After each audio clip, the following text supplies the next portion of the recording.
Aucun de tous les candidats qui vont occuper les 7 postes au perchoir de l'Assemblée nationale n'a été aperçu au Palais du Peuple. C'est plutôt les membres et représentants des candidats qui ont animé la campagne du 16 mai, menant vers la date du samedi 18 mai 2024, qui fera connaître les élus des élus nationaux pour le bureau définitif, à l'exception de quelques candidats eux-mêmes. Il faut dire qu'hormis les candidats indépendants, beaucoup sont candidats uniques désignés par leur plateforme et qui pourront passer sans surprise, sauf imprévu de tournure que peuvent révéler ces élections. Et la plupart des partisans et représentants des candidats ont pris langue avec la presse pour le compte de leur parti.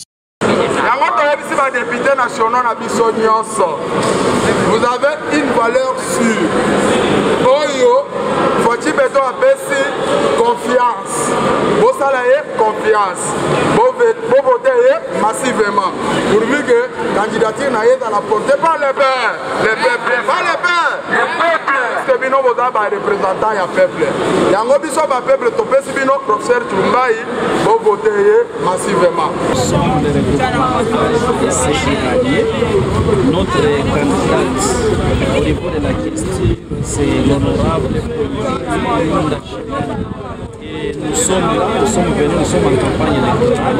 Nous sommes venus parce que tous les regroupements les protégés, comme c'est la candidature de la famille politique qui soutient son excellence Félix Antoine Tshisekedi. C'est la raison pour laquelle nous sommes là, nous sommes en campagne électorale. Et nous appelons d'ailleurs tous les élus à soutenir cette candidature, qui est d'ailleurs la candidature féminine, puisque son excellence le président de la République, Félix Antoine Tshisekedi Tshilombo, et c'est lui qui est en train de se battre pour valoriser, pour mettre au premier plan la parité. Alors nous, AFDC, avec notre autorité morale, le professeur Baat, du peuple modeste, là, trouvé mieux d'aligner la candidature féminine au poste de questeur. Aujourd'hui, nous faisons notre retour dans cette maison et la mission première ici sera de restaurer la dignité, l'image, la fonction du député national. Et c'est ça le message de l'honorable Vital Kamerhe. Et nous disons qu'il n'y aura ni vainqueur ni vaincu, parce que c'est le papa de tout le monde.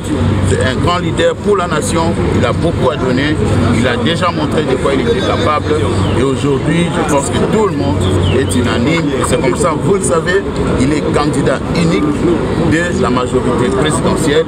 Et donc, ça sera un vote avec acclamation, parce que le peuple a décidé et nous, comme représentants du peuple, nous n'allons que entériner et prendre acte. C'est probablement ce samedi 18 mai et tard dans la soirée que les verdicts des urnes à l'Assemblée nationale pourront commencer à tomber au fur et à mesure que l'on avancera sur le cas de chaque poste du bureau. Bonne chance aux candidats.